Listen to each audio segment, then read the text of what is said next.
Ok.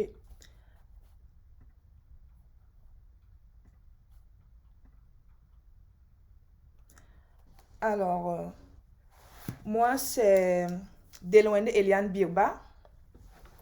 Je suis étudiante en doctorat à University of South Florida, ici en Floride, aux États-Unis. Et merci à tous d'avoir pris le temps de vous enregistrer et l'intérêt que vous portez pour ce cours. Donc, bon, dans le groupe WhatsApp, j'ai vu il y a plus de 89 personnes, en tout cas dans le module de Deep Learning. Voilà, ce matin, on est autour de 16. Donc, voilà, je suppose que c'est le temps, mais j'espère que les gens auront le temps de revoir la vidéo après. Et après aussi, on va décider ensemble du temps. Parce que présentement, il est quand même 4 heures du matin chez moi. Voilà, on a préféré faire le matin, mais après, on va en fonction des disponibilités de chacun, on pourra peut-être faire dans la semaine ou carrément le week-end. Donc, voilà. Qui suis-je? Comme je disais, je suis étudiante en doctorat en Floride. Je suis aussi assistante de recherche au centre de recherche qui s'appelle Moffitt Cancer Center. C'est un hôpital qui soigne les patients souffrant du cancer, mais aussi qui a des départements de recherche. Et donc, je suis spécialisée dans le département de machine learning où je travaille sur l'intelligence artificielle appliquée aux données d'imagerie médicale. En dehors de ça, je suis la fondatrice du Aikin Group. C'est une startup basée au Burkina Faso euh, qui, qui œuvre dans la recherche, dans l'innovation, dans tout ce qui concerne l'intelligence artificielle. Je suis aussi la fondatrice de AI Academy, qui est dans le cadre de cette formation qu'on est là. Et bien avant ça, j'ai travaillé pendant 5 ans comme ingénieur en informatique en Suède, voilà, avant de commencer mon doctorat. Et on a à Hiking Group, on a pas mal de produits que vous pouvez explorer. Si vous recherchez des modules de paiement, par exemple, vous avez développé un site web, une application que vous voulez intégrer, par exemple WordPress, un module WordPress qui peut accepter Orange ou Move en même temps. Il y a Royal Pay, n'hésitez pas à faire un tour, à nous contacter, il y a Royal Pay qui est là. Alors, si vous voulez des applications qui vous permettent d'envoyer des SMS ou des emails à plusieurs personnes en même temps, programmées à l'avance ou répétitives, instantanées, peu importe, voilà, il y a messagelinkpro.com que vous pouvez visiter aussi. Qu'est-ce que je fais? Alors, comme je disais, je travaille entre l'intelligence artificielle et le cancer, la santé et l'informatique, je dirais. Dans la communication, le traitement du signal, par exemple, on a des objets, des objets collectés, il y a des informations que nous collectons, on peut voilà, et puis, entraîner, traiter ces informations que l'on collecte pour développer des algorithmes qui peuvent être utiles à tout le monde. Traitement des images, c'est toujours dans le cas du cancer. On a les images de la radio, d'images X-ray, 3D qu'on analyse à chaque fois pour détecter y a-t-il des anomalies ou bien voilà, des particules particulières qui peuvent aider à identifier rapidement des traces de cancer sur l'image. Voici principalement ce que je fais aujourd'hui. Alors, je suis très ravie de voir l'enthousiasme aujourd'hui. Quand on parle de deep learning, il y a tellement de choses, il y a tellement de mots qu'on peut utiliser pour définir. Peut-être je vais cacher ça. Je vais demander même, voilà, qui peut me dire qu'est-ce qu'il a quand il entend l'IA, deep learning, parce que le nom de ce cours, ça s'appelle deep learning. Qu'est-ce que vous entendez? Quelle est votre compréhension de ça? N'hésitez pas, hein, voilà, que ce soit dans le chat. Ce cours, voilà, on est interactif. Donc, c'est pas moi, je vais juste venir parler. Non. On veut être interactif, donc c'est ouvert. Si vous voulez ouvrir votre micro pour parler, si vous voulez écrire dans le chat, sentez-vous libre, au fait. Quelle est votre compréhension de deep learning ou bien de l'IA?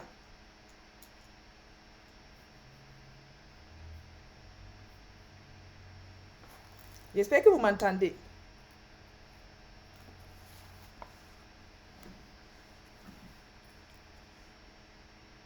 Allô? Vous m'entendez, j'espère.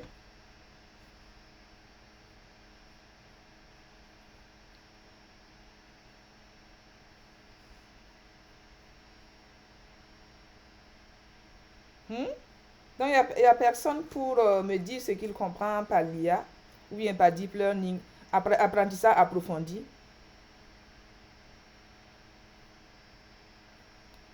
Bon, je vois un micro qui parle, mais je n'entends pas du tout.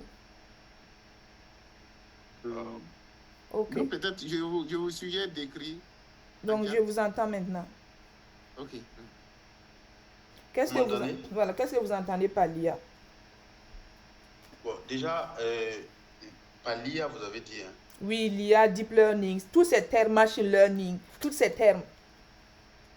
Ok, déjà, moi, je vois ça comme étant un domaine Mhm, où on essaie de donner la capacité à une machine mhm. de pouvoir imiter l'intelligence de l'homme, Ok. l'intelligence humaine.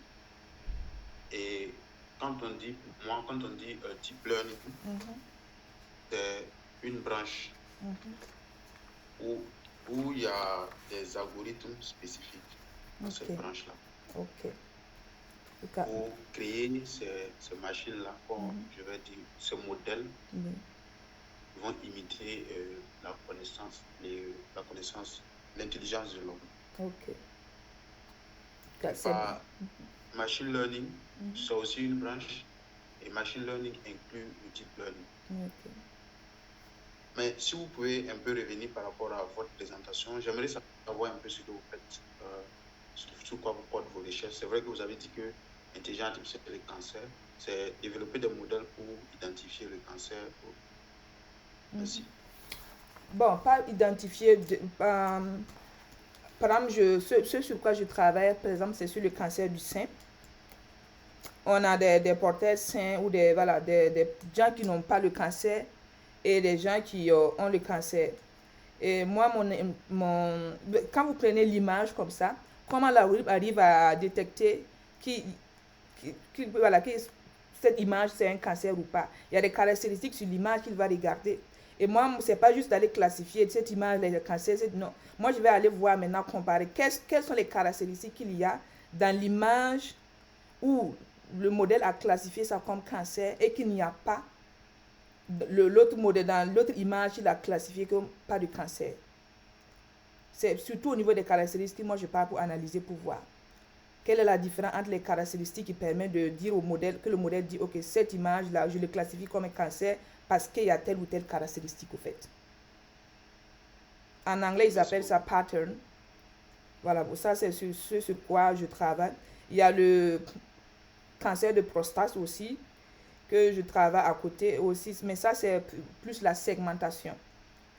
Euh, Tu dois pouvoir segmenter, tu prends l'image, tu dois segmenter quelle c'est la région où il y a le cancer, où il y a les traces ou des caractéristiques qui déterminent que cette image ou cette personne a le cancer.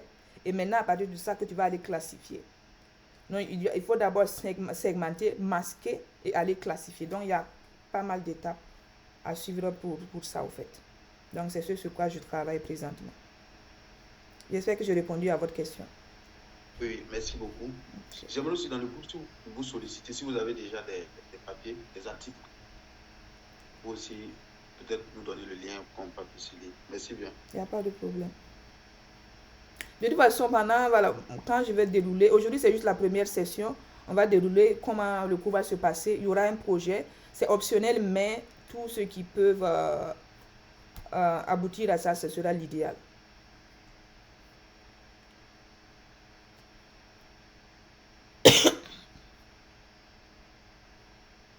Alors, comme il le disait, c'est bel et bien des domaines, des sous-domaines, des domaines qui sont inclus dedans. J'ai pris pas mal d'images parce que il y a pas mal de définitions. L'intelligence artificielle a évolué. Il y a des domaines qui sont nés encore ajoutés.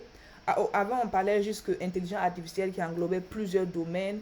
Et après, dans le domaine de l'intelligence artificielle, il y a ce qu'on appelle les machine learning, qui sont généralement plus basés sur les algorithmes à base, comme il dit, euh, c'est des algorithmes avancés, certes, qui sont directement liés à voilà, des patterns ou des caractéristiques qui permettent à la machine d'apprendre et de s'adapter. Ce sont des algorithmes qui sont utilisés généralement comme dans la méthode supervisée, c'est-à-dire que je connais déjà l'étiquette, je sais que déjà c'est étiqueté par exemple cancer, et je vais juste, voilà, je vais prédire sur une image que je n'ai jamais vue en se basant sur les caractéristiques que j'ai déjà vues. Il y a des moyens où je ne sais pas si c'est un cancer ou pas. J'ai juste l'image, comme un médecin, il ne sait pas que si c'est un cancer ou pas. C'est à moi d'aller détecter des classes. C'est ça que j'appelle la segmentation, le masking, c'est d'aller analyser, voir est-ce qu'il y a des caractéristiques sur lesquelles on peut se baser pour dire qu'il y a telle ou telle caractéristique qui peut aboutir au cancer ou pas. Et, et dans Machine Learning, il y a aussi les statisticiens qui disent, voilà, qui sont inclus dedans. Il y a ces domaines qu'on appelle la statistique machine learning basé sur les statistiques et tout. Je suis souvent des débats, hein, quand tu poses avec les statisticiens, ils vont dire que non, machine learning c'est juste des statistiques et tout. Les informaticiens vont dire que non, c'est différent au fait. Mais alors là, on va voir même les biologistes, les neuroscientistes aussi sont inclus dedans. Deep learning, c'est un autre domaine encore de machine learning. Et dans machine learning, generative AI que l'on voit aujourd'hui de plus en plus, ça aussi c'est un autre domaine, comme les ChatGPT qui sont venus, large language modèle qui est capable d'analyser des larges données de langage et tout, qu'on a aujourd'hui. Il y a d'autres qui vont aller définir ici, comme on a data science à gauche, des gens qui vont aller définir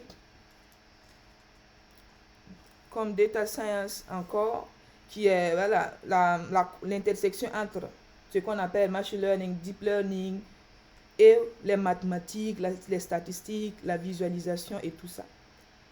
C'est-à-dire que quand on fait, voilà, c'est pour souvent quand moi je regarde les cours de data science, moi je regarde les deux. C'est pas juste le module data science, quel est le contenu que les gens donnent à l'intérieur. Si c'est un data science limite juste en mathématiques, statistiques, c'est bien, mais c'est pas arrivé parce que de nos jours, les gens donnent le complet.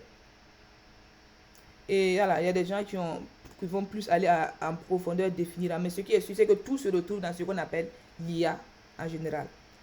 Alors, j'ai demandé à ChatGPT de me donner la signification, de me donner un nuage de mots qui définit aujourd'hui, en 2025, hein, qu'est-ce qu'on attend par apprentissage automatique, machine learning, apprentissage automatique. Et voilà les informations qu'il m'a fait ressortir. Dans les réseaux, on a massif, profond, l'IA, données, intelligence prédictive, apprentissage, traitement artificiel, langage, automatisation. Tous ce sont des mots qu'on utilise à chaque fois. De nos jours, au début, c'était pas ça. Au début, c'était pas ça, mais de nos jours, aujourd'hui, ça a tellement évolué qu'il y a tellement de données. La prédiction, par exemple, les statisticiens vont dire que non, c'est des statistiques et tout. Mais l'informaticien ou l'ingénieur en machine learning va dire que non, ça c'est du deep learning, ça c'est du machine learning et tout. Donc il y a tellement de trucs qui ont évolué aujourd'hui. Et de nos jours, on a encore de plus en plus de données. L'Internet des objets connectés qui est venu stimuler encore l'apprentissage automatique. C'est-à-dire qu'on peut collecter des données. Ça, c'est un de mes professeurs qui présentait ça. J'ai trouvé ça intéressant. Ils ont développé des modèles qu'ils ont essayé de comparer avec les réseaux de neurones ou les modèles simples. La température dans les cargos qui transportent souvent les marchandises et tout. Et souvent, de façon, ils sont obligés de placer des capteurs pour mesurer la température, pour assurer que la marchandise garde la température ambiante pendant tout le long du trajet. Et c'est pas...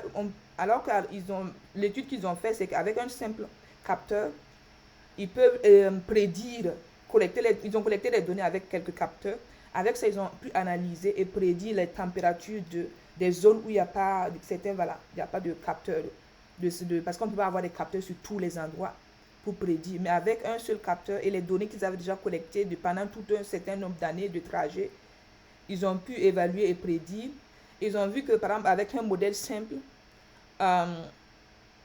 le trait en noir, ça représente les données réelles du capteur. Et le trait en bleu, c'est un peu ce qu'ils ont essayé de prédire. Ça, c'est avec les modèles simples. Mais quand ils sont allés dans les réseaux de neurones, des modèles plus sophistiqués que nous, dans le domaine où on est en train de travailler aujourd'hui, qui s'appelle apprentissage approfondi, c'est une partie c'est les réseaux de neurones. Ils ont vu que le bleu et le noir sont à peu près les mêmes choses, parce que estimer est confondue au temps réel, au fait. La température réelle, au fait. Donc, c'est juste pour montrer la capacité d'aujourd'hui avec les données, l'Internet des objets connectés, on a de données. Le challenge, c'est de les sauvegarder. Je pense que c'est un peu ce qui manque chez nous, principalement au Burkina ou dans plusieurs pays en Afrique. Parce que voilà, les données sont là. C'est juste qu'on n'a pas appris à temps à les sauvegarder. Mais ceux qui ont appris à les sauvegarder dans les autres pays l'exploitent de nos jours aujourd'hui. Et les données viennent de plusieurs endroits. Hein.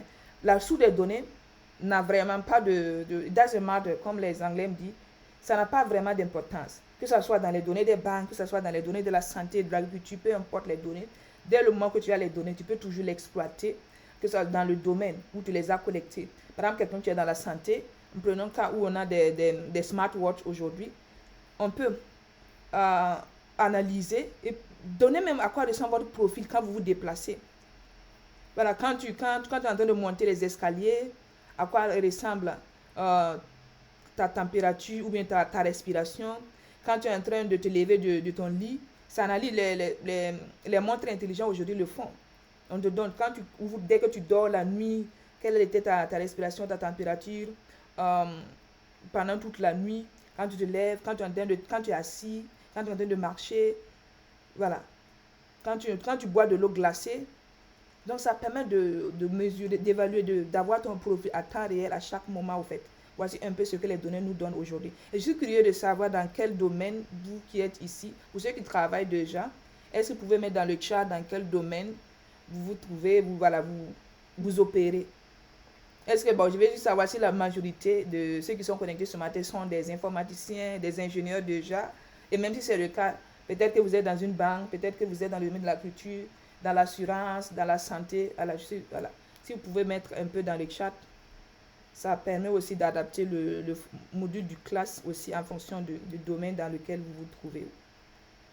Et comme je disais, ça c'est un des projets que un professeur ici a travaillé, que je suis allée écouter.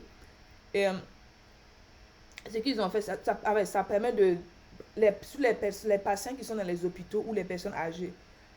Souvent, il n'y a pas l'infirmière ou la sage-femme ou l'aide-soignant à côté. Et il y a des patients qui tombent. C'est vrai que peut-être chez nous, on n'en prend pas, fait pas attention, mais ici, c'est des cas qui arrivent. Souvent avec les malades qui veulent peut-être se lever, aller uriner et malheureusement, ils trébuchent, ils tombent. Comment détecter si la personne est tombée ou pas? Il y a des senseurs, des IoT, des objets connectés, comme des montres ou des capsules que tu peux mettre sur comme un bracelet. Et c'est des données qu'on collecte. Voilà, il y a quelqu'un qui a dit ingénieur sciences de données, domaine de l'agriculture, ok. Ça, c'est voilà, dans l'agriculture, il y a tellement d'opportunités qu'on peut faire avec ça. Ok, enseignant dans le lycée, collège, option mathématiques. Ah, il y a des mathématiciens ici, ça serait intéressant. Ça sera, donc pour vous, vous allez voir que la plupart, la fondation même de nous les informaticiens et tout ce qu'on utilise comme algorithme, en réalité, c'est basé sur les mathématiques. Et à la base, je viendrai à la page suivante, d'où est né même ce qu'on appelle apprentissage approfondi ou deep learning. C'est né des mathématiciens, au fait. Ingénieur en électronique, automatisation industrielle aussi, étudiant L3 en génie logiciel. Ok. Alors, je disais que on a des senseurs, supposons que on a nos parents, ou souvent tu n'es pas à la maison, tu as ta grand-mère qui est seule à la maison, souvent même tu as du mal à se déplacer, tu peux se trébucher, tomber. On peut avoir un modèle sur la main qui peut analyser, extraire des caractéristiques, des caractéristiques, et puis on va analyser, entraîner, traiter, de telle sorte qu'on puisse détecter quand la personne est tombée ou pas. Et je sais que j'avais assisté à un truc là, c'était à Lomé, je crois. Et j'ai vu des jeunes qui avaient inventé, je ne sais pas où est-ce qu'ils en ont aujourd'hui, ils avaient même protégé ça. Et même dans les pays anglophones, ici, partout, ceux qui circulent en moto, les accidents, ça arrive. Il y a des accidents qui arrivent où les gens sont tombés. Il y a des trucs, il y a un smartwatch Et eux, à Lomé, c'était leur casque moto. Par exemple, à Lomé, même ceux qui sont à piéton ont des casques. Voilà, les motos taxis existent, mais il faut avoir voilà, ton casque, sinon on ne te prend pas. Donc, ils avaient conçu quelque chose. C'est des jeunes togolais qui ont conçu des casques pour les motos, de telle sorte que quand la personne tombe, ça envoie un signal automatiquement. Ce n'est pas basé sur l'IA, mais ça va envoyer un signal, un SMS automatiquement à la personne connectée à l'application et tout. Que par exemple, ça va détecter pendant combien de temps la personne est toujours couchée. Si pendant peut-être 1 seconde, 2 secondes, on sent la distance, pour ceux qui ont fait la distance entre le sol et la tête et le casque, et tout, ils vont calculer tout ça. Et ils vont envoyer des signaux, des SMS pour alerter les parents les plus proches que telle personne est couchée ou telle personne est alitée. Et c'est à peu près les mêmes trucs qu'ici on analyse. On va déjà collecter les données. On sait que quand c'est telle distance, et ça veut dire que la personne est couchée, la personne est penchée, la personne est tombée. Si ça a duré peut-être 1, 2 minutes, 3, c'est des temps, au fait. C'est des données dans le temps. Donc, ça permet de savoir si la personne est couchée, la personne est debout, la personne est tombée, pendant combien de temps. Donc, on peut estimer peut-être que la personne est inconsciente ou bien sa pousse ne bouge plus. Ça veut dire qu'on peut évaluer si la personne est en danger ou pas et on alerte, au fait. Donc, c'est des trucs qui existent de nos jours. Et j'en ai vu, j'étais tellement content de voir à Lomé où il y a des jeunes qui ont inventé des casques comme ça. Mais bon, je ne sais pas, mais malheureusement, je pense que ce jour-là, la problématique qu'ils posaient, je pense que c'est la puissance de leur casque, parce qu'ils ont fabriqué leur casque eux-mêmes. C'était la puissance, la résistance du casque quand ça tombe, avec la vitesse à laquelle, bon, eux, ils ont tenu avec la main, ils ont laissé tomber, alors qu'à moto, la vitesse avec laquelle les gens roulent, le casque même de se casser. Mais toujours est-il que la logique était bonne, au fait. Voilà, c'est des idées que je donne, j'espère qu'on pourra revoir ça bientôt au Burkina. Alors, comme je disais que on va aller dans ce qui nous concerne aujourd'hui. Le cours s'appelle Deep Learning, ça c'est sûr. Mais Deep Learning n'est juste qu'une partie. On va voir, pendant tout le long de ce cours, on va voir ce que c'est que Deep Learning, une partie du cours. Mais on va aussi aller voir d'autres algorithmes, d'autres parties d'algorithmes, quelle est la fondation du Deep Learning, d'où est-ce que le Deep Learning est venu, des algorithmes de Machine Learning et tout. Voilà, donc on va plus parler de ce que Deep Learning ou Machine Learning signifie pour nous dans ce cours.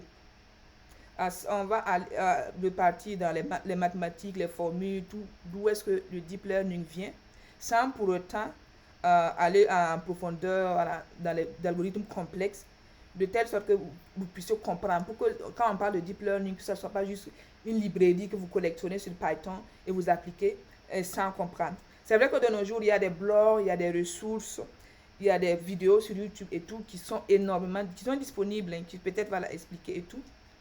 Mais la différence entre l'académie, un de mes professeurs disait que la différence entre suivre un cours donné par quelqu'un qui est de l'académie et suivre un cours ou un blog qui explique comment développer tel ou tel projet, c'est la différence dans la fondation. Celui qui est dans l'académie aura tendance à plus expliquer la fondation, les théories, la base. Tu as peut-être importé telle librairie, tu ne sais même pas comment cette librairie a été construite. Quelle est la logique derrière? C'est-à-dire que tu appliques quelque chose, c'est comme un black box, une boîte noire que tu ne comprends pas. Alors, il y a des paramètres, souvent même on ne comprend même pas les paramètres. On dit qu'il faut utiliser 0, mais tu ne sais pas pourquoi il faut utiliser 0. Il faut utiliser 0,01, tu ne sais pas pourquoi tu peux utiliser 0,1. Alors que si tu comprenais pourquoi ils ont mis les trucs par défaut 0 ou 0,1, ça te permettrait peut-être de changer et d'avoir un modèle plus performant. Alors, je disais que comme il y a un mathématicien ici, il faut dire que les origines même de ce qu'on appelle apprentissage approfondi, sur laquelle nous nous focalisons dans ce cours, c'est parti de la base, c'était une représentation mathématique des traitements de l'information dans le système biologique. C'est-à-dire que les mathématiciens voulaient représenter comment notre système analyse les informations. Vous savez que on parle des 5 sens, ce sont des capteurs. Tu mets la nourriture dans ta langue, comment tu sais si c'est sucré, si c'est salé, si c'est amer, ou bien on te parle à lui, ou bien on te touche, on te pique, comment tu sens la douleur? La peau n'est juste que le senseur, le point de contact, comme le input ici, n'est juste que la partie où les données de piqûre rentrent. Et la peau va juste aller est connectée à des neurones, au système nerveux. Il y a des millions de neurones qui sont là-bas, qui vont aller analyser les données, intercepter, transférer. Donc, il y a des millions de données que nos cerveaux va aller analyser et ramener le output, le résultat, pour que toi tu puisses sentir que c'est douloureux. Et c'est pour ça qu'il y a certaines personnes, quand les nerfs ne fonctionnent plus, ce sont les connexions qui transportent les informations de douleur ne fonctionnent plus. C'est-à-dire même quand tu piques la personne ne sent absolument rien. Parce que ça ne fonctionne pas. Parce que les nerfs qui étaient censés transmettre l'information ne fonctionnent plus, n'arrivent plus à transmettre l'information au cerveau pour que le cerveau puisse réagir automatiquement. Ou bien quelqu'un marche sur ton pied, automatiquement tu soulèves parce que tu viens de sentir, il y a une information qui a été transmise au cerveau et le cerveau a interprété, traduit des millions de connexions rapides. Et ça, c'est un peu ça qu'ils ont essayé d'imiter, de transcrire avec des formules mathématiques. Donc à la base, c'était ça. C'était, voilà, et il faut, c'est ce qu'on appelle le perceptron. Et ici, on peut avoir plusieurs niveaux de perception. Le perception, voilà, niveau, ça là, c'est les layers qui vont recevoir l'information. Désolé s'il y a des termes en anglais, parce que même quand vous faites la recherche, les cours en ligne, peut-être certains slides même sera en anglais quelquefois. Mais voilà. Aujourd'hui, on ne peut pas se passer de l'anglais dans le domaine de l'IA, que ce soit dans le domaine de l'informatique et tout. Tous les modules qu'on trouve sont particulièrement en anglais. Donc, du coup, je dis, voilà, donc le mathématicien est là, donc peut-être ça vient de chez vous. Donc, voilà, on a le cerveau qui analyse des millions de données chaque fois, en fait, des millions de connexions entre les différentes, qui collectionnent les données, qui les analysent. Donc, on a des millions de perceptrons. Un perceptron, c'est un peu le module, le 1 jusqu'à M, c'est les petits cercles là qu'on appelle les unités de neurones qui va recevoir les informations et il y a des connexions, il va passer. C'est un peu dans le cerveau, c'est comme ça que ça fonctionne. Il y a des millions de neurones qui sont dans nos cerveaux et chacun reçoit l'information, il analyse, il produit un résultat, il connecte, il passe à l'autre qui va analyser en quelques secondes et ça donne un résultat, que le goût soit sucré, amer et tout. Et plus intéressant, c'est que en biologie, je ne sais pas si c'est biologie ou pas, mais ceux qui étudient les senteurs en chimie et la langue, le goût ne vient pas juste de comme ça que tu goûtes. Comment tu arrives à détecter? Ça va aller activer des capteurs, des informations, la partie sucrée que ça va activer. Ça va activer des récepteurs. Donc, c'est pour ça souvent en deep learning, pour ceux qui ont déjà pris quelques modules, on attend souvent parler d'activation. Ça va aller analyser les informations et activer la partie sucrée qui va vous dire que c'est sucré. Ou bien peut-être, il y a une expérience que j'ai déjà faite avec un laboratoire en chimie qui m'a fait goûter. Il y a un produit qu'en Afrique on dit on ne mange pas. Quand tu manges, tu meurs. On appelle arbre de miracle ou un truc comme ça. Mais c'est le truc quand tu mets du sucre, le truc quand tu le prends, c'est amer. Quand tu le manges, après tu manges du citron, le citron devient comme du sucre. C'est-à-dire que quand tu prends ce fruit qu'on appelle l'arbre de... En Afrique, nous, on voyait ça devant les portes et tout. On dit on ne mange pas. Que quand tu manges, tu meurs, un truc comme ça. Mais je n'ai jamais goûté. Et que quand tu le manges, le citron devient sucré. C'est-à-dire qu'il est allé tuer les récepteurs qui étaient censés activer la réaction sucrée. Ça tue ça. Et ça enlève ça, ça déstabilise ça pendant un certain temps. Et quand tu prends du citron, ça devient comme un sucre. Et ils l'ont fait développer ça pour les diabétiques. Quand on met ça, là, tu mets cette poudre dans ton truc comme ça, même si le jus est citron, tu ne sens plus comme du sucre. Tu sens comme du sucre au fait. C'est comme si tu es en train de consommer du sucre. En réalité, il n'y a pas de sucre. Mais bon, c'est très dangereux parce que ça n'enlève pas qu'il y a toujours les grêles, la quantité d'acide qui est toujours là. C'est juste que ça a tué tes récepteurs sucrés, acides, qui fait que quand tu goûtes, tu ne sens plus l'acidité du citron, mais tu sens, c'est juste que les capteurs sucrés qui ont pris de l'avant. Mais ça ne veut pas dire qu'il n'y a plus de l'acide dans le jus de citron que tu as bu. Bref, c'était juste la parenthèse juste pour vous montrer à quel point notre cerveau fonctionne. C'est à peu près la même chose. Et comment les mathématiciens ont voulu représenter? Ils ne voulaient pas avoir un système complexe parce que notre cerveau est très complexe, difficile à représenter. Mais ils voulaient avoir un système très très simple qui est capable de recevoir des informations, d'analyser et de donner un résultat. C'était juste un modèle simple qu'ils voulaient représenter comment le système fonctionne, notre cerveau fonctionne, mais de façon simple, en s'inspirant de la biologie. Et ceux qui ont fait les mathématiques, il y a ce qu'on appelle linéaire, algèbre linéaire. C'est la base même avec tous ces petits cercles que vous voyez qu'on appelle, ce sont des neurones, des unités.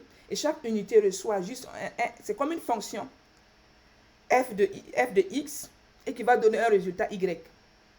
Maintenant, quelle est la fonction f de x? Donc, chaque unité, je ne sais pas si je partage l'autre écran.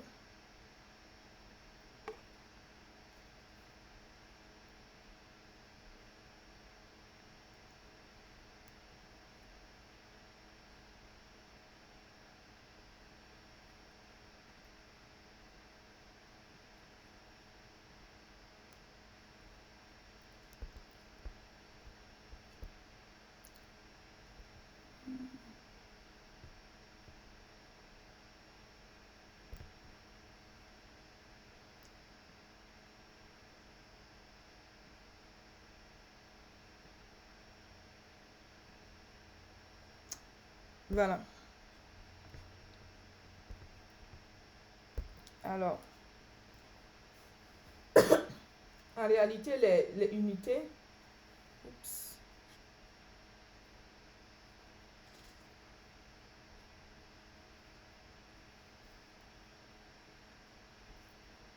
je ne sais pas si vous voyez toujours mon écran ou pas.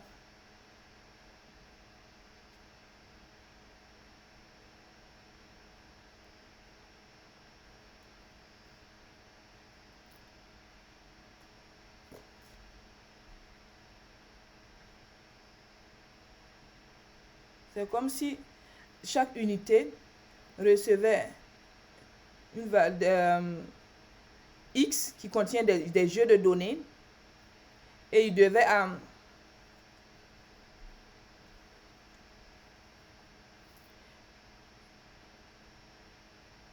donner un résultat Y.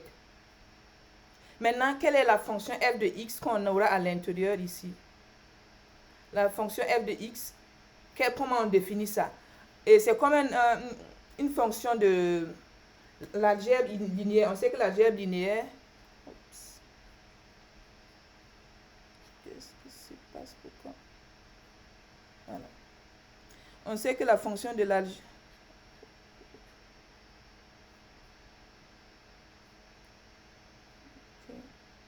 L'algèbre linéaire, c'est x, y est égal à f1a de x, une fonction linéaire ax plus b. On connaît déjà x.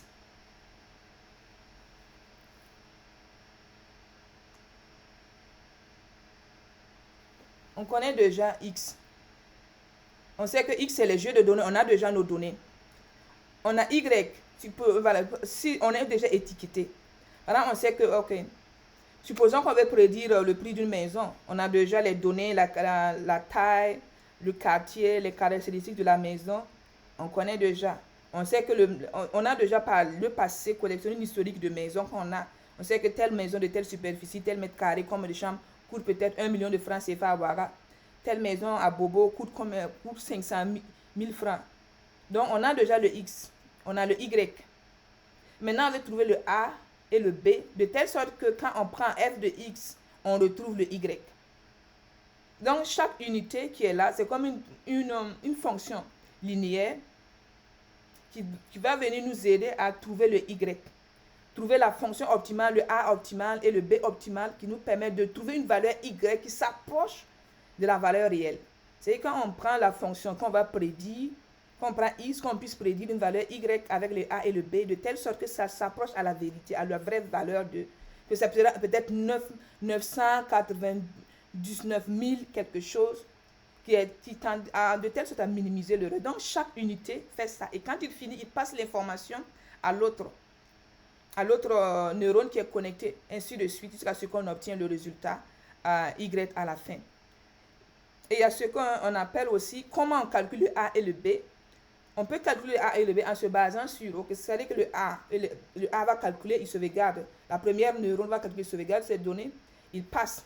Et l'autre va prendre, puisque lui doit calculer encore le A et le B de façon à optimiser. Mais il a besoin des informations de précédent de l'autre pour pouvoir calculer de telle sorte que lui ne répète pas les mêmes erreurs, à minimiser l'erreur, pour que lui ne donne pas encore la même fonction X qui a encore les mêmes erreurs. Puisque par exemple, si lui trouve par exemple, l'écart entre ce qu'on a prédit et ce qu'on a comme valeur exacte, peut-être c'est 3, l'autre neurone qui suit doit calculer de telle sorte à ce que lui, il puisse obtenir 2, au minimum 2 ou 1, mais pas rester en 4 et tout. C'est-à-dire qu'on doit repartir en arrière, chercher. Donc, il y a une logique qu'on appelle backpropagation qu'on va regarder ensemble au fur et à mesure.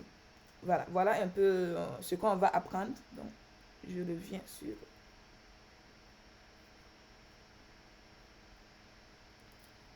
J'espère que c'est compréhensible. Donc, voilà. Donc, c'est un peu... L'idée à la base, c'est ça. Maintenant, le deep learning n'est rien d'autre que de plusieurs niveaux de ces unités-là, de ces unités et des couches, au fait. C'est-à-dire qu'on ajoute plus de couches d'unités qui contiennent, par exemple, une couche peut contenir 3, l'autre couche peut contenir jusqu'à 4, jusqu'à 5, ça dépend de la taille des données. Avoir un modèle complexe n'est pas forcément efficace ou le meilleur, mais ça dépend toujours des données. Si tu as beaucoup de données, des millions de données, comme aujourd'hui on a ChatGPT qui est développé, Large Language Model qui est développé, il y a tellement de millions de données. Tu peux te permettre d'avoir un modèle complexe, un modèle qui a plusieurs neurones et qui a plusieurs niveaux aussi. Voilà. Où est-ce qu'on nous en sommes aujourd'hui? Aujourd'hui, on a des ordinateurs plus puissants, on a des données qui sont tellement disponibles sur le net qu'on peut se permettre de faire beaucoup de choses aujourd'hui. Par exemple, on peut suivre ou évaluer ou analyser un jeu de baseball qui est en train de se passer en live, en streaming. Et aujourd'hui, j'ai vu que hier, j'ai discuté avec un ami là par rapport à les vidéosurveillance aujourd'hui. Au Burkina, moi, je dis que c'est une grande opportunité d'innover et de faire de la recherche au Burkina. Il suffit juste que les données soient stockées et que ça soit mis à la disposition de la recherche, de l'innovation. Mais bon, malheureusement, au Burkina, on craint toujours, est-ce que ça a la sécurité? Et c'est des procédures. Alors que moi, je vois ça comme une opportunité d'innover. Parce que si on ne le fait pas, on va toujours dépendre de l'autre côté. Parce qu'aujourd'hui, quand tu tapes sur les réseaux sociaux, tu veux avoir des plaques d'immatriculation, des images de plaques, des images de tout, des vidéos de la ville et tout. Tu peux avoir pour faire la recherche. Souvent même, il y a des données qui ne sont pas publiques, mais avec une simple demande, tu remplis le formulaire à la ligne, et puis on te donne accès à ces données-là. Mais tu vas les utiliser dans tel ou tel cadre. C'est cadré, mais tu peux les utiliser. Et moi, j'ai vu ça, je dis que c'est une bonne opportunité. Bon, heureusement, il y a Citadel qui l'exploite déjà. Et j'espère qu'ils vont rendre ça public aux académies ou même, et même au secteur privé. Les jeunes entrepreneurs, les jeunes startups qui sont là, qui veulent exploiter, proposer quelque chose. C'est une opportunité, au fait, que moi, je vois qu'on peut exploiter les vidéos surveillance qu'on a, c'est des données immenses. Il suffit juste qu'ils sauvegardent. Ça, c'est ça la partie la plus importante. Alors, on a... où est-ce qu'on sommes aujourd'hui? Voilà, on a AlphaGo. 2016, ça se passe quand j'étais en 3e ou 4e année de licence, que j'ai entendu, et ça fait le boom de l'IA à l'époque. Et surtout que voilà, c'était des Chinois qui étaient devant et tout. Et je pense que c'est ça qui est venu avec Google, qui est venu rendre l'IA tellement populaire et tout le monde a commencé à s'intéresser à ça. Sinon, au début, c'était des modules de recherche, des mathématiques, des formules que les gens développaient. Ça restait juste des publications scientifiques dans les laboratoires. Mais c'est quand Google vraiment a remporté ça, quand AlphaGo a pu remporter la victoire, battre l'île Sidol, que ça a carrément explosé. Tout le monde a commencé à intéresser, les entreprises ont commencé à intéresser. Et j'ai l'habitude de dire que C'est vrai, on fait la formation, c'est bon, mais il faut que le secteur privé s'implique. L'IA a fait de boom dans les pays occidentaux et chinois, tout simplement parce que le secteur privé a été impliqué, a commencé à connaître l'importance de l'IA et ils ont commencé à l'utiliser dans leur domaine. Aujourd'hui, on a le big data qui voilà, qui a fait le boom, ce qui permet qu'on a des modèles plus complexes. Et on a l'avantage, des modèles plus complexes, certes, mais on a des ordinateurs qui sont plus performants. Et ce qui permet de développer des algorithmes qui sont plus en plus rapides et complexes, qui peuvent analyser des millions de jeux de données en quelques secondes. Alors, on parle d'aujourd'hui de la parole, la technologie de reconnaissance vocale, par exemple Google. L'erreur aujourd'hui, je pense que c'est de 4,9%. Quand Google transcrit, la reconnaissance vocale de Google s'affiche aujourd'hui à 4,9%. Par exemple, Google peut transcrire de l'audio au texte. Il peut traduire même de l'anglais en français directement de l'audio. Il y a des plateformes qui le font de nos jours aujourd'hui. Et avant, ce n'était pas ça. Je pense que le taux d'erreur était de 23%. Et aujourd'hui, on est passé à 4,9%. Avec les données qui sont de plus en plus disponibles. Malheureusement, jusqu'à présent, bon, l'Afrique, les langues africaines ne sont pas encore trop représentés dans ces différents modèles. Ils ont compris et justement ils sont en train de soutenir différentes organisations comme Masakana, African Language et tout. Il y a pas mal d'organisations. Et au Burkina Faso, il y a aussi des initiatives, je crois. Mais bon, j'espère qu'ils vont se mettre ensemble et puis rendre open source. Il y a Traducteur Burkina que nous on avait lancé il y a quelques années, qui est toujours sur GitHub, on avait collecté des données voilà, sur les différentes langues. Mais le challenge, c'est que chez nous, on travaille indépendamment. Même quand Masakana, qui a vraiment lancé la chose, parce que tout est parti de... C'est une organisation à but non lucratif. Il y a plusieurs personnes, je ne sais pas s'il y a des gens peut-être qui les connaissent ici, qui sont là-bas, qui travaillent un peu partout dans le monde entier, qui travaillent ensemble sur des données. Voilà, et les données sont ouvertes sur le net, donc vous pouvez aller explorer d'autres langues et tout, et traduire. On espère voir des modèles quand même.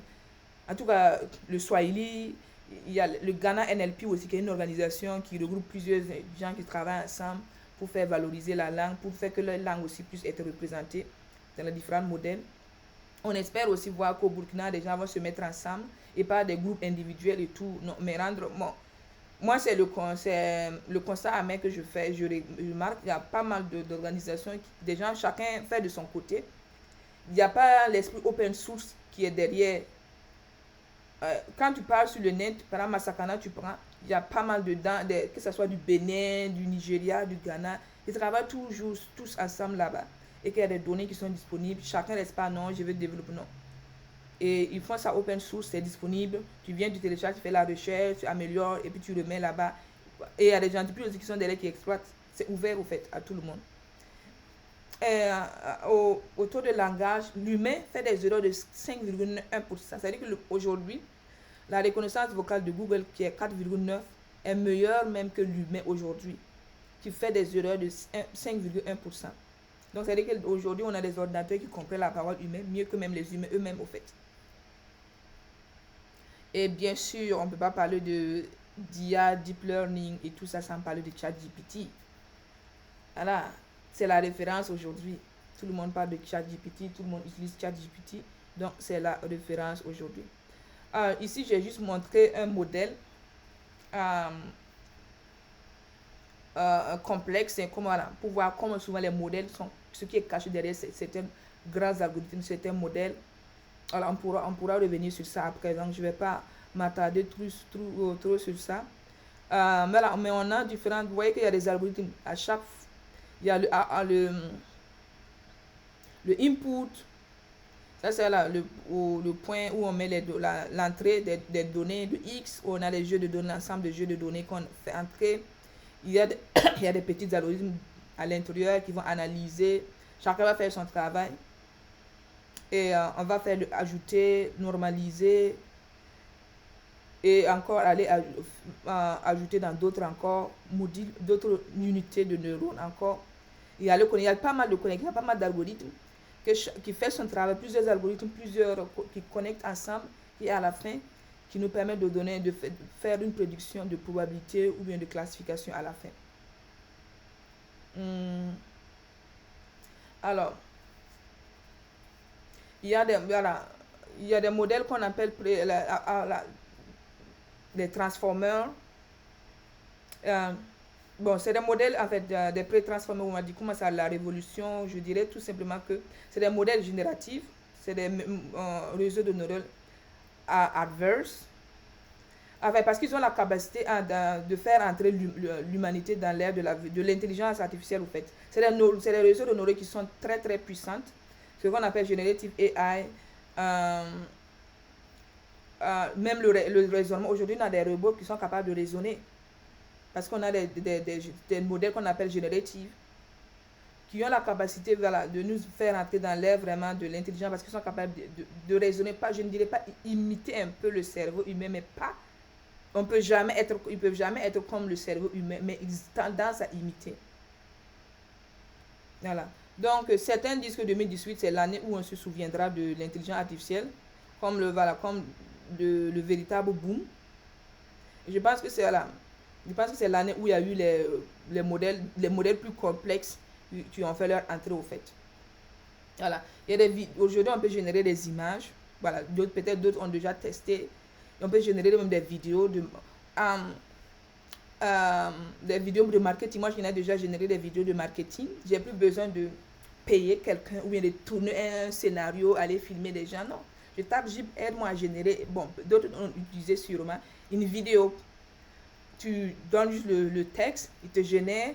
Mais ce que je n'apprécie pas, c'est toujours est-il que les Noirs ne sont pas représentés ou l'Afrique n'est pas représentée dans ces algorithmes, dans ces logiciels. Parce que quand tu dis génère-moi tel ou tel où il y a des Noirs, il va aller te générer des images qui n'ont rien à voir même avec ce que tu... Mais quand tu ne le dis pas, il va générer des blancs et des images qui correspondent exactement à ce que tu cherches, des vidéos qui correspondent exactement à ce que tu cherches.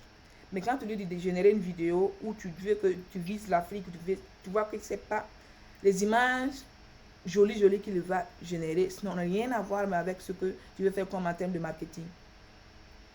Donc, c'est un peu le constat que l'on fait.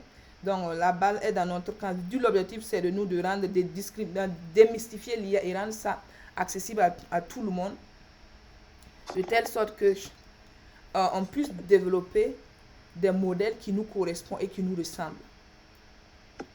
Voilà, il y a des choses intéressantes qu'on peut faire avec l'IA.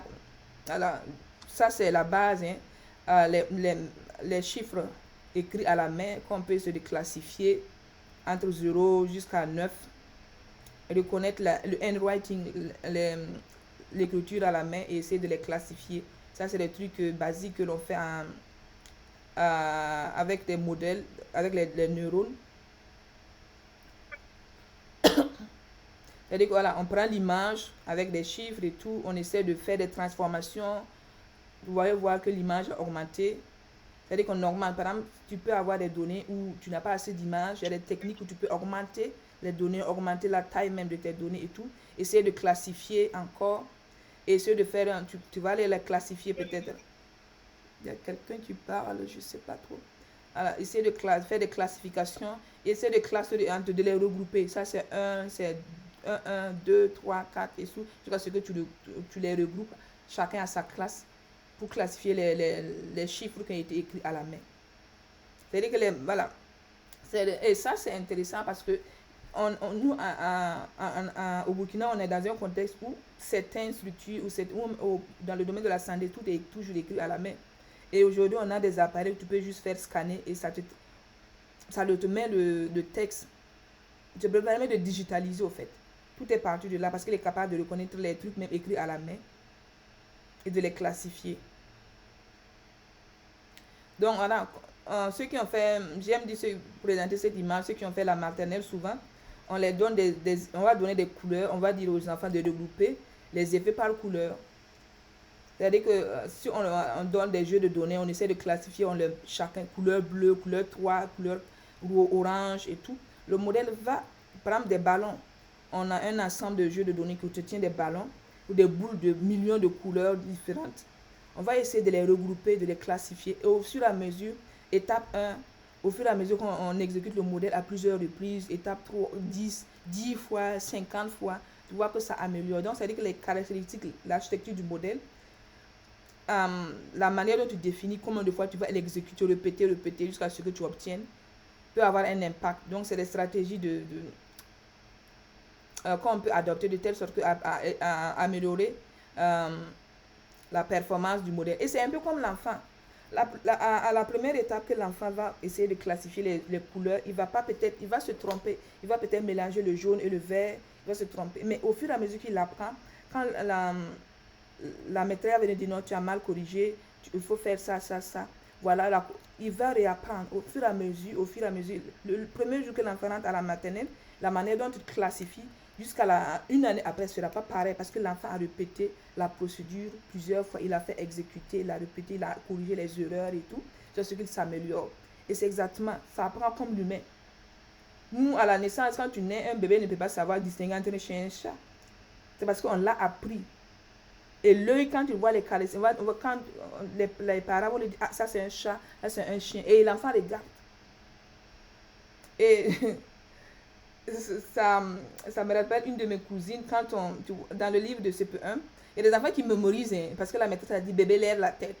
L'enfant mémorise juste sans même savoir ce que c'est au fait. Donc ça veut dire qu'il lit même avec, quand il lit c'est comme une récitation.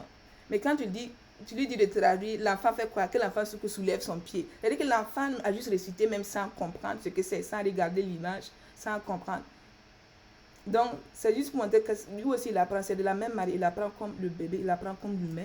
De la même manière qu'on apprend l'enfant petit à petit à reconnaître les caractéristiques, à partir des caractéristiques. Et l'œil a vu, ou même la voix de la maman. C'est parce que l'enfant a l'habitude d'écouter la voix de la maman que le cerveau va aller analyser l'intonation. Quand la maman parle, quand c'est un étranger, quand c'est la grande soeur, quand c'est le papa. Depuis la porte, mais sans l'avoir vu, l'enfant sait déjà à lui que c'est maman qui est en train d'arriver, c'est maman qui tape la porte. Même ma façon de taper la porte même. Souvent, on me dit si c'est papa ou c'est maman ou c'est le grand frère qui tape la porte. Parce que lui a appris à détecter les caractéristiques qui différencient les différentes manières de taper la porte. Et c'est cette caractéristique-là que justement, ce sont des algorithmes. Voilà, que le modèle va juste apprendre. Et aujourd'hui, on a les systèmes de recommandation. Quand vous êtes sur YouTube, vous êtes sur Google, il y a des systèmes de recommandation qui analysent ces données-là, au fait. La manière dont vous naviguez, les différentes images, différentes vidéos que vous regardez, et ça vous recommande les films et, qui correspondent beaucoup plus à votre préférence, ou bien ce que vous avez l'habitude de regarder, au fait, sur YouTube ou sur Netflix. Alors, comment ça va se dérouler? Aujourd'hui, c'était juste le premier cours.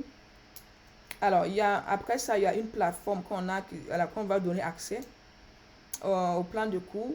Et il y a WhatsApp, c'est notre unique plateforme de communication. On aura des sessions Zoom. Aujourd'hui, on a des sections live. Dans la semaine, il y aura des vidéos qui seront partagées. Normalement, d'ici mardi, vous devez avoir accès à la plateforme. Et il y aura des vidéos que vous allez rentrer, suivre. Et à la fin, il y a des quiz aussi. Et vous allez suivre. Ça, c'est ceux qui veulent les certificats, ça, c'est forcé d'avoir fait le quiz, d'avoir accès à la plateforme et de pouvoir suivre. Maintenant, les sessions Zoom sur live comme on a aujourd'hui, on va se retrouver juste à faire un petit résumé de ce qu'on a vu dans la semaine, les vidéos que vous avez regardées. Et s'il y a des questions, rediscuter ensemble et répondre à vos inquiétudes, à vos questions. Voilà un peu comment ça va se passer pendant le cours. Et on va connaître Python, ce n'est pas obligatoire. Vous pouvez l'apprendre au fur et à mesure. Et si vous avez Anaconda, si votre ordinateur n'est pas puissant pour installer ces logiciels-là, vous pouvez juste utiliser Google Colab. Allez sur Google, vous pouvez taper sur Internet comment utiliser Google Colab, comment avoir accès. C'est gratuit, c'est accessible. Il suffit d'avoir un compte Google seulement. Et Google Drive, et tu peux avoir accès à Google Colab et utiliser. Alors, comme je disais, il y a la plateforme Hiking Academy qu'on va mettre à votre disposition. Alors, le cours est divisé en deux parties. Donc, la première moitié sera consacrée aux bases théoriques. Notre objectif, c'est vraiment démystifier l'IA pour que tout le monde, même quand tu es que ce soit dans le domaine de la finance et tout, tu vas Tu vas développer un modèle peut-être qui va évaluer le score de crédit de quelqu'un. Comment tu expliques que le modèle a décidé d'attribuer 80 ou bien dire que cette personne-là a tel ou tel score? Il y a des décisions que le modèle a pu apprendre. Il y a des caractéristiques que le modèle s'est basé pour déterminer au fait. Il y a peut-être qu'il a donné plus d'importance ou telle caractéristique au salaire ou à la situation socio-économique de la personne pour pouvoir décider. Donc, il faut comprendre pour pouvoir l'expliquer. C'est pas juste que le modèle a défini ça, 80. Qu'est-ce que tu me fais croire que c'est... Dans le domaine de la santé, c'est encore plus sensible au fait. Parce que le médecin ne veut pas juste savoir, oh, c'est classifié cancer. Qu'est-ce qui me fait croire? Parce que quand tu fais une erreur, ben, tu peux gâcher, détruire la vie de toute une génération au fait. Donc, le médecin a besoin de savoir qu'est-ce qui prouve que c'est vrai. Quelle base de données, est-ce que ça correspond aux méthodes, les données ou les caractéristiques sur lesquelles le modèle s'est basé.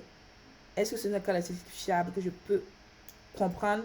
Et donc, le médecin doit pouvoir... Et dans le domaine de l'IA, il y a une autre sous-domaine qu'on appelle Explainable Machine Learning. L'apprentissage automatique explicable. C'est-à-dire quand tu fais le modèle, tu dois être explicable, capable d'expliquer à quelqu'un comment le modèle est arrivé à prendre telle ou telle décision pour classifier que c'est cancer ou pas. Et l'autre partie va se baser sur les réseaux de neurones et les études de cas en apprentissage approfondi. On va plus se focaliser sur la classification, l'apprentissage des caractéristiques et voilà. Donc, c'est un peu sur ça. Donc, l'objectif en réalité de ce cours, c'est de permettre aux étudiants, jusqu'à la fin de la semestre, je dis c'est 3 mois. C'est pour ça que j'ai mis tout le semestre, parce qu'on aura des sessions jusqu'au... Cette cohorte, c'est jusqu'en juin. On espère finir avant ou finir, en tout cas, au plus tard, mi-juin, on doit avoir fini, disons, 2 mois et demi, je dirais. C'est comprendre les concepts fondamentaux et la terminologie liée à l'apprentissage automatique. Que vous soyez ingénieur, mathématique, financier, tout algorithme ou tout modèle, outil librairie que vous utilisez, vous devez quand même comprendre les concepts fondamentaux ou les terminologies liées à l'apprentissage automatique. Avoir une vision claire de la manière dont l'apprentissage automatique révolutionne les problèmes d'ingénierie traditionnels et comprendre d'un point de vue global les bases mathématiques au fait, qui font que dans les algorithmes, comment les algorithmes fonctionnent à partir des bases mathématiques. Et apprendre aussi les outils, les algorithmes populaires qui sont utilisés aujourd'hui. Et avoir un savoir-faire pratique sur la manière de choisir l'outil, l'implémentation appropriée pour une application orientée donnée. Alors, pour ceux qui veulent des certificats, il y a des quiz, il y a des petits exos qu'on aura sur la plateforme. Il y a un projet pour ceux qui veulent, ce n'est pas obligatoire. Si vous avez un projet que vous voulez implémenter, tout au long de ce cours. Par exemple, il y a des gens qui sont en fin de cycle, qui ont besoin des projets de fin d'études ou d'autres, voilà, qui, dans leur lieu, ils veulent développer peut-être un petit modèle ou un truc comme ça appliqué dans leur lieu de service et tester pour voir pourquoi pas. C'est l'opportunité on dit qu'on apprend mieux en faisant. Alors, c'est vrai que le cours est gratuit. Les sessions sur Zoom, comme aujourd'hui, sont ouvertes à tout le monde. Celui qui veut se connecter, se connecte. Mais voilà, pour la plateforme aussi, il y a des cours qui sont gratuits, mais les quiz et tout, on demande une contribution pour les 3 mois de formation, 30 000 francs. Je pense que c'est abordable parce que, voilà, même moi-même, j'ai payé, il y a une formation que j'ai faite ici, c'était à $2000. C'était chaud, mais je l'ai quand même fait parce que, voilà, c'était aujourd'hui sur la sécurité dans l'IA, comment faire de telle sorte, il y a tellement de modèles open, de ChatGPT est là, beaucoup utilisent, on appelle, on exploite, mais dans le domaine de la santé, dans plusieurs domaines, même il y a des entreprises qui interdisent ça. Tu ne peux pas l'utiliser dans l'entreprise. Tu n'as pas accès à ça parce qu'il y a des données, alors qu'il y a des modèles qui sont plus performants que OpenAI donne. Il y a des modèles qui existent mieux que ChatGPT, pas mieux, mais voilà, qui sont quand même importants, performants, qu'on peut utiliser, qui sont open, que tu peux télécharger. Et puis, excusez-moi, travailler en local. Voilà. Donc, c'est juste 30 000 francs qu'on demande. Ça peut se payer en 2 tranches ou en 3 tranches par mois et tout. Voilà. Donc, c'est ce qu'on demande comme contribution pour chacun. Voilà, donc, merci à tous. Désolé. Alors, le prochain module de la session suivante va se focaliser sur l'apprentissage automatique. Voilà, pour la session suivante. Alors, il y a Arthur Samuel en 1959. Donc, ça remonte de très très loin quand même. Le machine learning, comme on disait. C'est qui définit comme un domaine d'étude qui donne aux ordinateurs la capacité. Parce qu'il y a quelqu'un qui avait donné à peu près la même définition. Les machines qui ont la capacité d'apprendre sans être explicitement programmées. Voilà. C'est-à-dire que son algorithme a appris à jouer aux dames mieux que lui-même au fait. Il a développé un algorithme qui avait l'habitude, qui peut jouer aux dames mieux que lui-même au fait. Donc, le machine learning ou l'apprentissage automatique, voilà, c'est la capacité d'une machine à apprendre quelque chose sans être explicitement programmé pour ça. Donc, on va voir le machine learning à partir de cette semaine. Donc, au plus tard, mardi, normalement, je vais tout faire pour que vous ayez accès à la plateforme.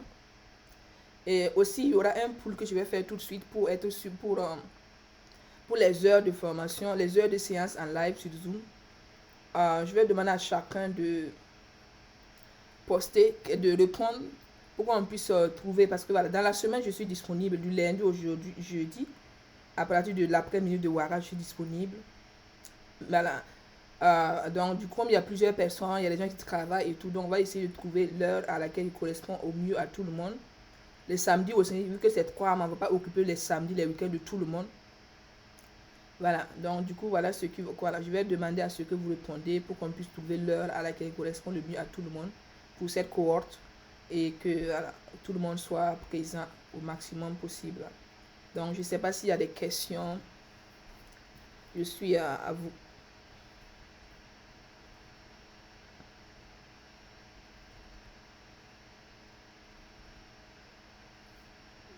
Ok. Bonjour à tout le monde. Bonjour. Bonjour, oui. Merci beaucoup pour la présentation. Et personnellement, j'ai beaucoup aimé. Je m'appelle Somé Wardima. Ok. Et moi, j'ai bien apprécié et ça fait un bon début. Oui. En tout cas, ça motive pour aller de loin. Merci. Maintenant, c'est vrai que dans l'explication du deep learning, on est revenu sur le fait que ce soit des modèles plus complexes. C'est-à-dire que maintenant, mais comme dès le début de la présentation, vous êtes revenu sur le fait qu'il y a une panoplie d'expressions. Oui. J'aimerais peut-être, si c'est possible, qu'on ait des définitions en des termes simples. Ok. Et qui fait la différence entre les termes machine learning, deep learning et data mining. Bon, oui, il y en a tellement. Exactement. Ça fait que par moment, on s'embrouille et on ne sait pas exactement qu'est-ce qu'on est en train de faire. Est-ce que c'est du machine learning? Est-ce que c'est du deep learning? Est-ce que... Donc, peut-être s'il y a des possibilités de nous aider à différencier facilement en fait, les éléments en fonction de ces expressions. C'est ma principale question. Ok. Merci. Merci beaucoup pour la question. En réalité, vous avez raison parce que moi-même, je pars d'un constat. J'ai pris deux cours à l'université et le premier cours s'est focalisé sur Deep Learning. Le cours même intitulé Deep Learning. Là, moi, je savais que c'est Deep Learning. Il y a un autre cours, c'est écrit Data Analysis. Bon, j'ai pris, je ne savais pas ce que c'est. Parce que quand on dit data analytique, bon, moi, je m'attendais plus à la visualisation, analyse des données et tout. Mais je me rends compte qu'en réalité, c'est le même cours, au fait. C'est juste que l'appellation qui a changé. La première partie, les plus parlée, c'était plus de mathématiques, théorème de Bayes et tout. C'était plus ça. Là, c'était normal, statistique et tout. Mais dès qu'on a fini ça, l'autre reste du cours, c'était purement deep learning. Les réseaux de neurones qu'on a pris. Donc, moi, je me suis retrouvée à prendre un même cours. Donc, ça dit quand tu parles à des gens qui sont... Bon, ça dépend souvent des professeurs même ou du domaine dans lequel l'autre se trouve. Quelqu'un qui se trouve dans un département purement informatique va se définir en fonction de son domaine. Donc, quelqu'un qui se trouve dans le département de mathématiques, statistiques et tout, il va définir ça en fonction de son domaine. Donc, ce qui fait que souvent, c'est difficile. Mais au début de chaque module, par exemple, quand j'avais commencé à parler d'apprentissage automatique qui est un domaine d'études qui donne aux ordinateurs la capacité d'apprendre sans être explicitement programmé pour ça. On n'a pas besoin de programmer l'ordinateur, mais on a développé des algorithmes qui donnent à l'ordinateur la capacité d'apprendre. Au fur et à mesure, voilà, c'est-à-dire qu'au fur et à mesure que on utilise l'algorithme, l'ordinateur apprend. Il a cette capacité d'apprendre. Donc, du coup, au début de chaque module, par exemple, on va commencer le module d'apprentissage automatique. Il y aura des définitions qu'on donne pour chaque module. Donc maintenant, data mining, des trucs, bon, peut-être je vais faire des recherches et puis voilà, vous donner avec des définitions standards officiellement, peut-être qu'on retrouve de plus en plus. Mais sinon, dans ce cours, deep learning, en tout cas, tout truc qu'on va utiliser, on va le définir en fonction de ce cours. Peut-être sur d'autres trucs, vous allez voir d'autres définitions qui seraient peut-être... Mais ça a toujours été capable de faire ça. Ça fait toujours... ça revient toujours à la même base. Il y a toujours apprendre dedans. C'est toujours la capacité d'apprendre. Tu donnes une tâche, il y a des expériences et après il apprend en fonction de l'expérience, de l'historique, de l'expérience, toujours des trucs qu'il va toujours apprendre des données. Que ce soit des data mining, data analyse, c'est toujours le mot apprendre qui vient toujours quelque part dedans. Donc, voilà, donc je pense que il y a tellement... Donc, bon, je vais essayer de voir ce que je peux donner dans chaque module, dans chaque définition qui correspond. Mais toujours les trucs que c'est apprendre. Le modèle est là pour apprendre. Il a la capacité d'apprendre. Ça, c'est la base, au fait, de presque tous les modèles, au fait. Donc, je ne sais pas si j'ai répondu à votre question. Bon, la question est répondue. Ça ressort effectivement que c'est assez complexe et que c'est en fonction du domaine qu'on arrête une définition du concept. Oui.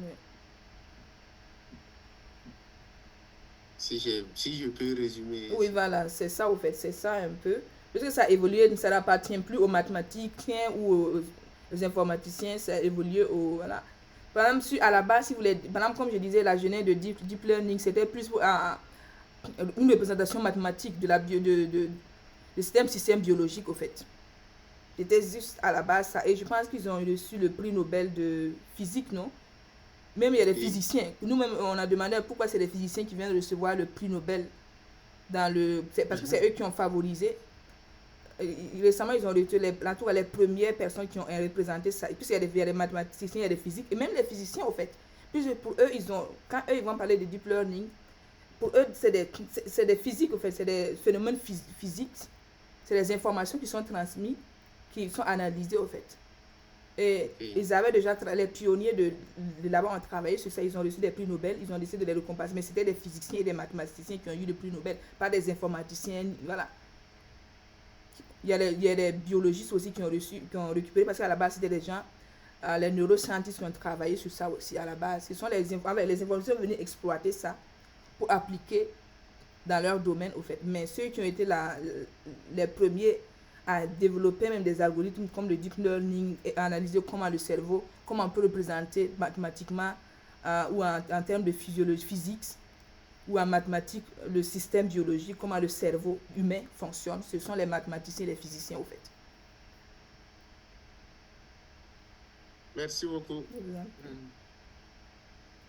je ne sais pas si quelqu'un d'autre a une question. Bonjour madame. Bonjour. Comment vous allez? Je vais bien chez vous. Oui, ça va. Madame, moi je tenais d'abord à vous remercier pour l'opportunité que vous donnez à tout le monde, aux professionnels et aux étudiants, ceux qui sont toujours en formation. Je respecte également, parce que je viens un peu au niveau du coût de la formation. Parce que même si beaucoup ne réagissent pas, vu la qualité de la formation, je pense que le coût est raisonnable. Mais en tenant compte aussi de la majorité de la situation actuelle, je pense que si vous pouvez au moins revenir un peu sur le prix, ça pourrait vraiment soulager pas mal de personnes. C'est sur ça que je voulais intervenir, quoi. Merci pour votre compréhension. Oui, on a compris. C'est pour ça qu'on a fait le paiement par tranche 10 000 francs par mois. Voilà, c'est pas... Je pense que c'est acceptable. Parce que quand je vois souvent les formations, les publications que les gens font, même à Ouaga et tout, juste savoir comment l'IA peut appliquer dans tel ou tel domaine, pas souvent dans, dans les trucs fondamentaux, les théories, comment les algorithmes sont faits et tout. Je vois souvent des cours. C'est juste savoir, l'IA peut être, bon, des conférences, l'IA peut faire ça, à des coûts de 100 000, 300, 400. Je vois souvent des... Donc, voilà, nous, on doit vouloir rendre ça accessible à tout le monde. Donc, je pense pas vraiment, je sais pas comment je peux. Vous voulez qu'on le fasse à combien? Moi, je sais que peut-être même si beaucoup ne réagissent pas, ils sont d'avis avec moi. Voilà, c'est sûr ça. Sinon, je sais que la qualité de la formation sur du planning, avec le coût de DA, c'est raisonnable, mais vu aussi la situation actuelle, bon, je pense que c'est sûr ça, quoi. Sinon, voilà, je comprends. Ok, c'est noté. Bonjour, madame. Bonjour. Voilà, c'est Kalmogo ici. J'avais intervenu par rapport à votre première question. Ok. Moi, personnellement, j'avais deux préoccupations avant de revenir sur le problème qui est posé par mon confrère. Ok. C'est notamment par rapport à, comment je vais dire, la manière dont le cours sera dispensé. Parce que vous avez dit que dans un premier temps, on aura accès à des plateformes, à une plateforme, où on pourra avoir accès à des vidéos. Des cours préenregistrés, au fait. C'est ça. On a accès à des vidéos et on pourra lire ces vidéos-là et puis se former. Et vous avez aussi donné un délai qui est de 3 mois durant lequel la formation va se dérouler. Et par rapport aux formations, moi je vais dire en live, ou des discussions, on va programmer. Donc, vous avez demandé à ce qu'on puisse peut-être définir nos différentes disponibilités afin qu'on puisse bien pour définir ces périodes de formation. Oui. Mais par rapport au premier volet, il y a des gens, par exemple, qui sont occupés. Vous savez qu'il y a des professionnels. Oui. Est-ce que c'est obligatoire de finir, en fait, de suivre la plateforme, de finir forcément dans les 3 mois délimités et définis? Ou bien la personne peut aller à son rythme? Oui, la personne peut aller à son rythme. Bon, l'idéal, c'est de les finir en 3 mois. Ça permet de faciliter la chose. Mais dès que vous avez accès à la formation, à la vidéo, il n'y a pas de problème, au fait. Vous pouvez aller à votre rythme. Mais après les 3 mois, on n'aura plus de séance en live, au fait. C'est ça. La plateforme, vous aurez toujours accès. Vous pouvez réécouter la vidéo à chaque moment que vous voulez. Même si après avoir validé le cours, vous avez toujours accès aux vidéos enregistrées, au fait. Mais c'est juste que le live, on ne pourra pas le faire au-delà de 3 mois. L'objectif, c'est que quand vous finissez la vidéo, c'est pas plusieurs vidéos, c'est une vidéo par semaine, au fait.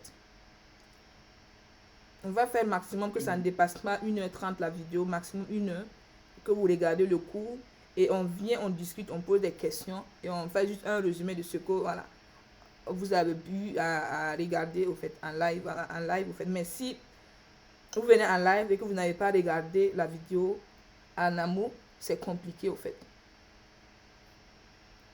D'accord, puisque il y a également, les gens peuvent ne pas être en avance, peuvent être en retard, ne pas finir dans les 3 mois. Également, le fait qu'il y a d'autres aussi qui peuvent, par exemple, ceux qui ont vraiment le temps, ils peuvent se consacrer uniquement à ça. Donc, ils peuvent vouloir finir ça. Il n'y a pas de problème. Il y en a une autre, voilà, vous pouvez aller sur la plateforme, vous êtes libre d'aller à votre rythme, il n'y a pas de souci pour ça.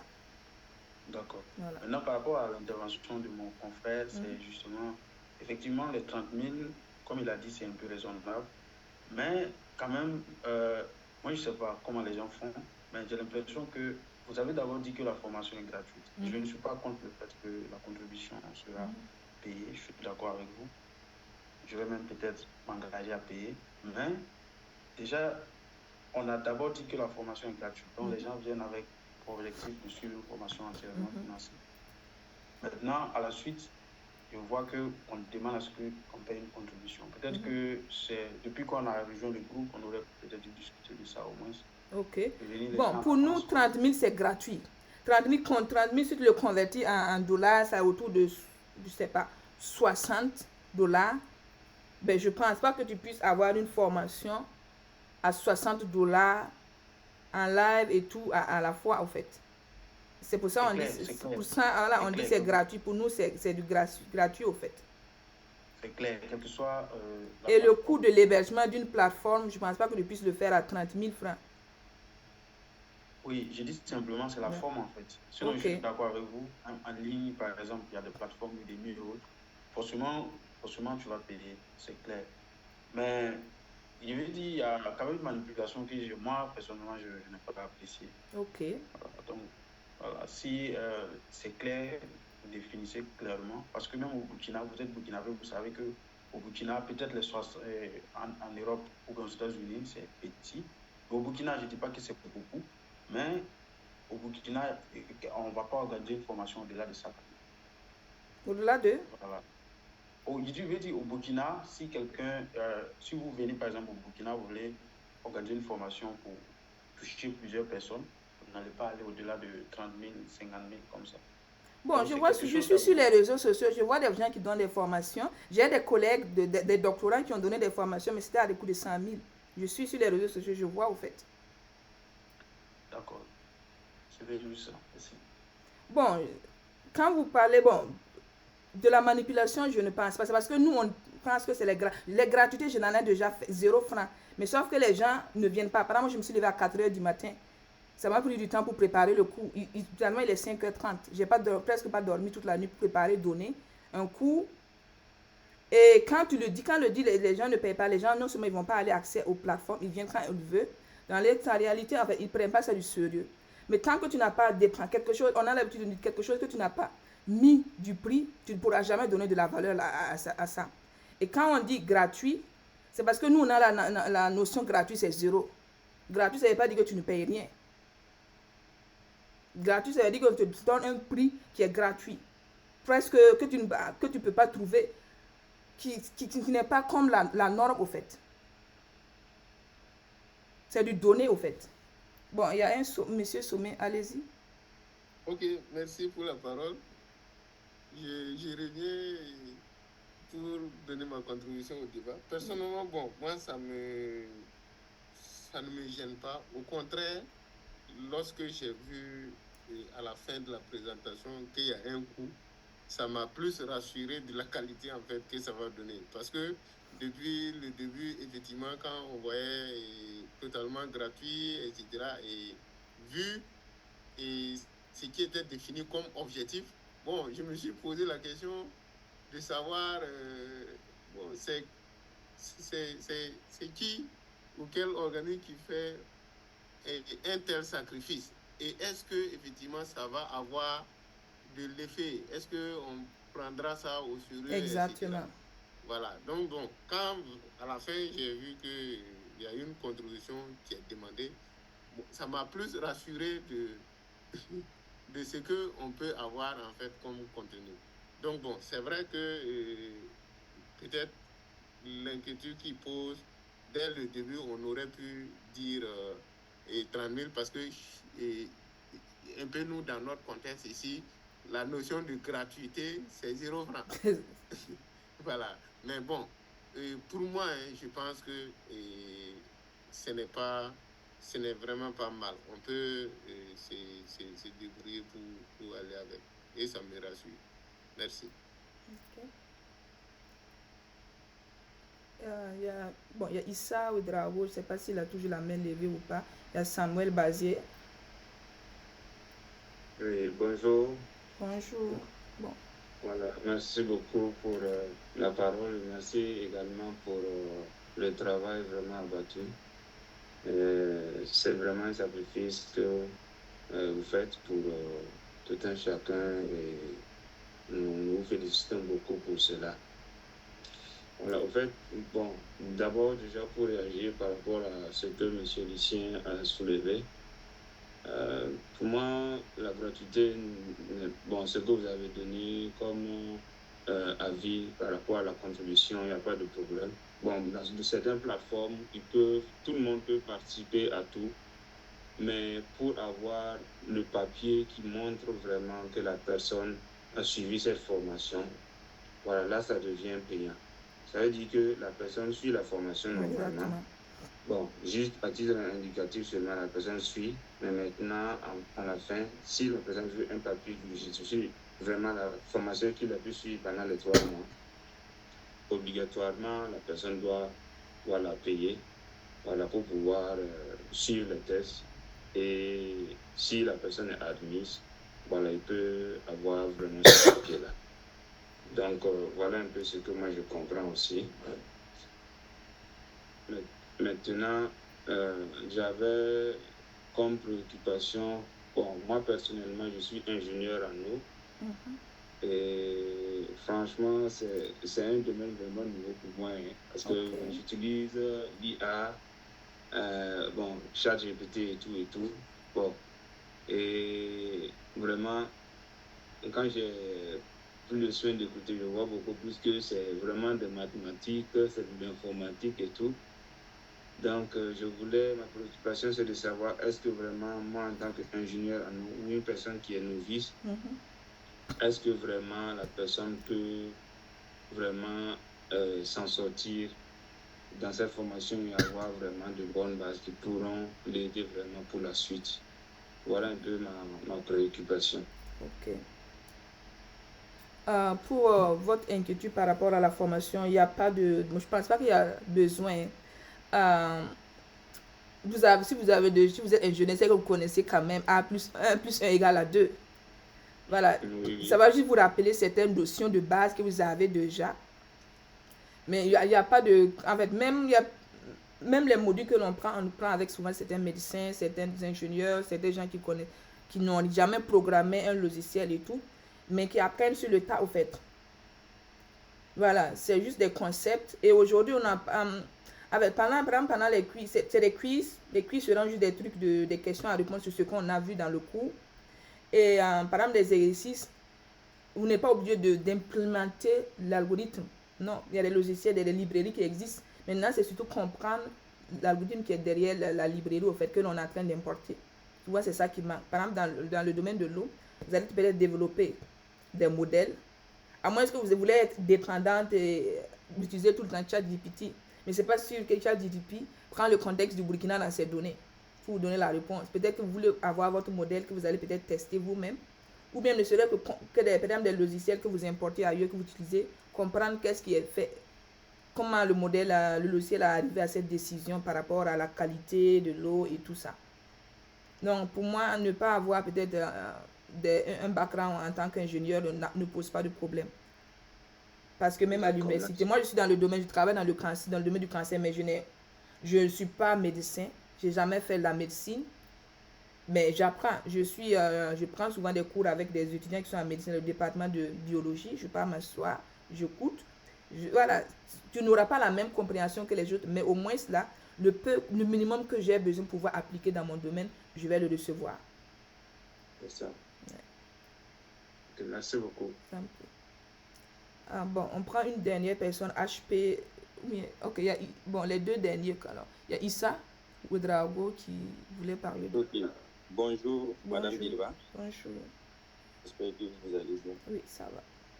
Voilà, bon, d'abord, je vais vraiment vous remercier pour la brillante présentation. Ça nous rassure déjà de la qualité de la formation qu'on va recevoir. Bon, moi, ma question là, mon confrère a déjà posé la question, c'était de savoir est-ce que la formation est adaptée pour un débutant ou bien il y a un niveau intermédiaire ou avancé pour pouvoir mieux comprendre. Voilà, mais bon, je vois que vous avez déjà répondu à la question. Voilà, et concernant le prix, bon, personnellement, je trouve pas un problème, je trouve que c'est raisonnable, mais c'est un peu ce que les autres avaient dit seulement. Voilà. Moi, je pense que pour une prochaine communication, c'est mieux de préciser le prix. Parce que ici, quand on dit que c'est gratuit, on pense que vraiment c'est entièrement gratuit. C'est ça un peu le problème. Des formations, voilà, peut-être à prix social. Voilà. Là, la personne vient, tout en sachant qu'au moins il aura déboursé quelque chose. Ok. Voilà. Donc, c'est ce que j'avais à dire sur ça. Ok, merci beaucoup. Ok, la dernière personne, HP. Ok, bonjour madame, bonjour à tous. Bonjour. J'espère que vous allez tous bien. Alors, je tenais d'abord à vous remercier pour la brillante intervention. Voilà, ça nous rassure vraiment que le choix que nous avons porté, ça va vraiment nous apporter des fruits. C'est quand même attirant, c'est motivant et ça nous incite vraiment à ne pas rater les séances. Maintenant, moi, ma préoccupation s'articulait autour de la partie des exercices et puis les projets que vous avez dit que nous aurons à faire par choix. Maintenant, j'aimerais savoir, pour quelqu'un qui les fait, est-ce que à la fin de l'exercice, la personne pourra vous envoyer pour que vous corrigez ça et puis le renvoyer. À la fin, qu'il puisse situer les erreurs, les éventuelles erreurs qu'il pourra commettre à d'élever dans ces incohérences-là. Merci. Oui, à la fin de l'exercice, il y aura, voilà, il y aura des scores, il y aura des points qu'on va donner. C'est juste à la titre comme ça, indicatif et tout. Et les erreurs, peut-être bon, pas d'erreur, mais en réalité, une manière de mieux améliorer pour rendre peut-être son modèle plus performant. Voilà, il y a quand on donne un exercice, il y a des trucs, des résultats attendus qu'on attend au moins ce que la personne atteint. Si c'est pas là, donc c'est sur ça qu'on va se baser pour dire que si la personne a atteint ou pas. Pas forcément le score, mais comprendre juste la logique au fait. Voilà. S'il vous plaît, oui. C'est que dit qu'on aura à faire une correction par la suite. Oui, il y aura des corrections peut-être.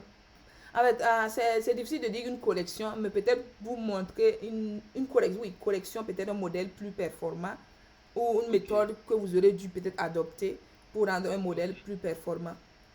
Ok. Et les projets, ça c'est libre. Voilà. L'objectif, c'est qu'à la fin, celui qui a pu aboutir à développer quelque chose, à réaliser un projet, qu'il le présente au fait en classe et on va tous donner nos points de vue et juger. Ok. C'est ça. Ok, c'est compris. Sinon, d'habitude, nous, on fait des projets. Les méthodes que vous venez d'évoquer sur le machine learning, nous, on a eu pratiquement à faire pas mal de ces modèles-là, les modèles SVM, les KNN, et puis les modèles de Random Forest. On a eu à les exploiter, tout ça. Mais bon, à la fin, quand on finit de faire nos modélisations, le professeur, il récupère les projets et il s'en va corriger maintenant. À son retour, il vient maintenant, il donne maintenant, je vais dire quoi, des critiques. Il vient faire des critiques. Et puis maintenant, essayer maintenant de nous donner maintenant des directives sur lesquelles on pourrait passer pour remédier donc à ces coquilles-là. Exactement. Donc, je pensais que ça allait être pareil. Merci beaucoup.